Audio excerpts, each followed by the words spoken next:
let's start with a statement that you have all heard. You've read about it in editorials. You've heard it from your colleagues. Open access publishing is expensive. And when we talk to the editorial, the academic communities, we send out surveys, we also get that feedback. People tell us that this is a major frustration for them, having to find the funds to pay for the cost of open access publishing. So let's take a look at the cost of publishing an article under 2 or 3 publishing models. We'll start with subscription. There are some bibliometric studies out there that show that the range of publishing an article, the cost to society of publishing an article in a subscription title, is somewhere between $4,000 and $9,500 per article. We can also look at some annual reports and get a sense of a couple of costs per article, and we see that they do fall within that range. If we add to that the data for the cost of publishing a hybrid article. So as you know, a hybrid article is an article that's published in a subscription journal, but an article publishing charge is paid in addition to open that article on the day of publication. You see already that there is a drop in the cost per article under the hybrid model. And now we add the APCs for the gold open access model. And again, you see a movement, but if we trace a line to guide the eye, what we see is that the pure gold open access publishers are actually doing a pretty good job on the cost, on the value, on a per article basis. And in fact, if you compare that with the cost on a per article basis for subscription, there's about a factor of 2 to 3 difference. If we summarize this in this plot, the gray box represents that range of costs for subscription articles. The orange box, $3,400 on average for an APC in a hybrid model, and the yellow box, $2,300 for a APC in a gold open access title. Now, if we were to transfer all of the articles that are being published in the gray box to the orange box and the yellow box, we would save in the first year something on the order of $7 billion in publishing expenditures. $7 billion saved in addition to the gain on return on investment that is supported by the open science dynamic that Camila was talking about. So this is just an accounting gain moving from one model to the other. So it is a fact that open access is driving down the cost of publishing. It's not raising the costs, it's lowering the costs. Let's just stop for a second and think about how much further can we take down these costs. Well, I would say that we should have this discussion only in the context of reassuring ourselves that as a responsible publisher, we would never push down the costs below a threshold that would have a negative impact on quality. But here is a rough diagram, a box diagram, of how we allocate the income that we receive for APCs that are paid for by institutions across the various services and departments at Frontiers. On the right-hand side, you can see many of the functions that allow Frontiers to operate as a business, to get the job done, and to support our editorial boards and our authorship. But I'm just going to say a quick word about the 2 biggest boxes, journal and review operations. Now, Miriam is going to go into deep detail about how many of these different functions work. I'd just like to point out research integrity, for example. Camila alluded to the fact that we have to do a much, much better job in terms of making sure that the articles that go into review are only those that deserve to go into review. That's costly. It's costly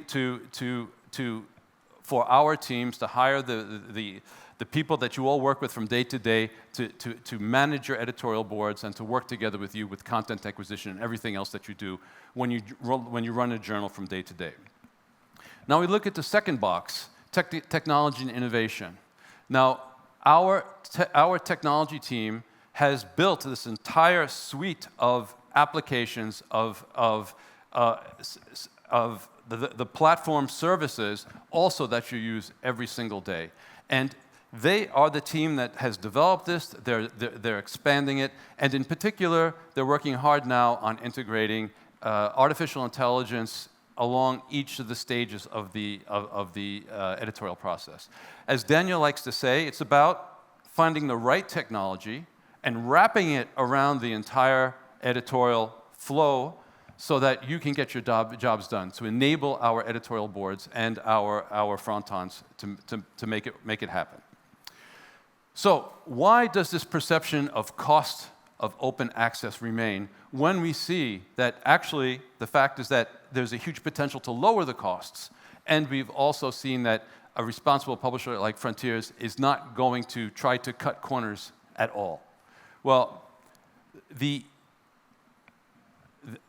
reason for this very largely just has to do with the fact that open access is making these costs transparent, and people are seeing what the real costs are for the publication of a quality article.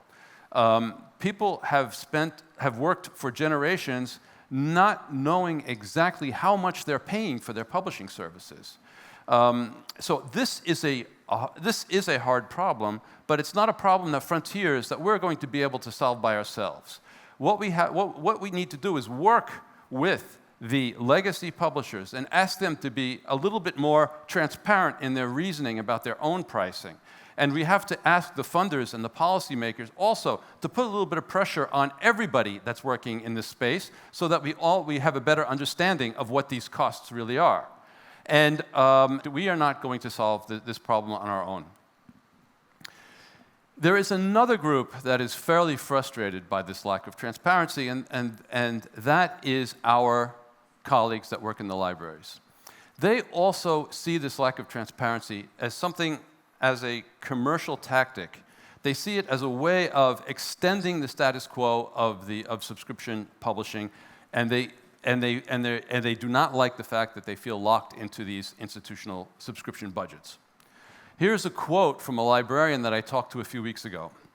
What he said was, "We see that Frontiers is a quality open access publisher, but at our university, the library budgets have not increased since 2017, and the resources required for large transformative agreements make it impossible to provide more funding for open access services." So you see, he's not seeing open access, he's not seeing the potential to lower costs, he's seeing it as an additional cost. And this is something that we have to work to solve. And you can see exactly why he has this problem. This is data from ESAC that shows the breakdown of the fraction of subscription against open access content by publisher. And what you see immediately here is that although the publishers are slowly moving towards an open access context, the bedrock of the business of these companies remains solidly in the subscription model. And it's the negotiation of the deals that the institutions pay for that lock them into these subscription deals. Dr. Widmark of the Swedish consortium stressed the fact that what he wants to see and what librarians want to see are simple and transparent partnerships. We are worried that the publishers want to make the current agreements permanent, and we do not think that they are advantageous for our university system in the long term. If we stay with what we have, we would have to pay both to read and to publish articles, and there will be hybrids. While some articles are open and some are not, we want to see a change to how publication is funded. Now, I think here we can help. We have started talking with our institutional partners about different ways for them to be able to pay for their services in a way that is more convenient for them and which takes into account, for example, their budgetary cycles.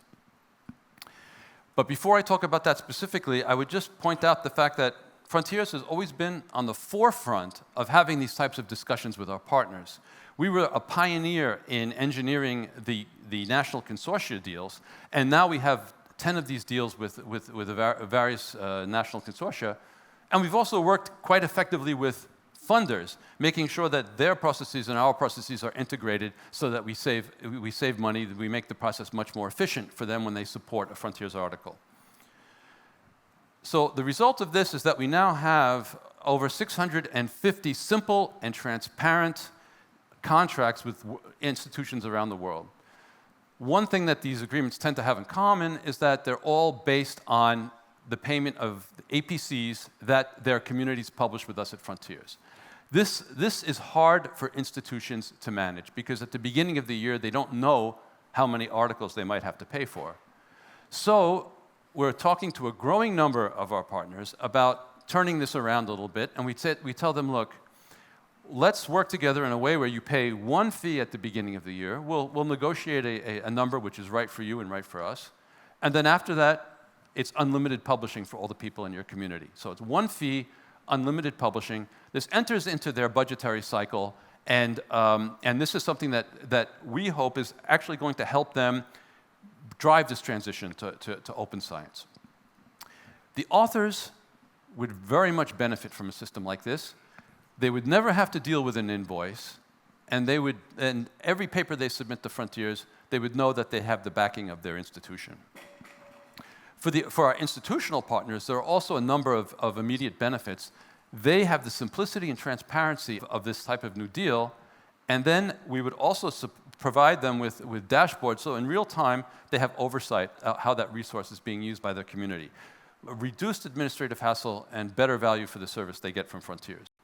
So I'm just going to finish by saying that I hope that what I told you this morning helps you understand a little bit about how, working with our partners and working with our editorial boards, we are investing to accelerate the transition to open science. Thank you very much.